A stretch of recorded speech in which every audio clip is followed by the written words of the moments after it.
Sir, my point is on regional concern, sir. बहुत सारे बातें किए गए हैं और बहुत अच्छा बिल है सर। मैं इसको हमारी पार्टी यूपीपीएल की तरफ से हम वेलकम करते हैं। आज यूपीपीएल के फाउंडेशन डे भी है। हम देश के प्रधानमंत्री जी को मैं धन्यवाद देता हूँ और हमारे लॉ मिनिस्टर बैठे हैं, मैं बहुत बहुत बधाई देता हूँ। सर, मेरा रीजनल कंसर्न यही है,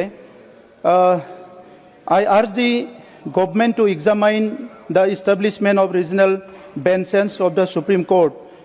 This has been recommended by the Law Commission and the National Commission to review the working of the Constitution. Regional benches would make justice more accessible and affordable, especially for litigations from the northeast, southern and eastern part of the country who currently have to travel to New Delhi for every appeal.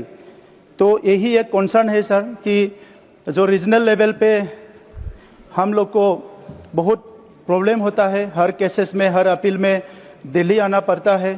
तो इसीलिए जो हम लोग को अगर regional benches के बारे में इसको एग्जामाइन करें, ये बहुत अच्छा होगा सर। बहुत बहुत धन्यवाद।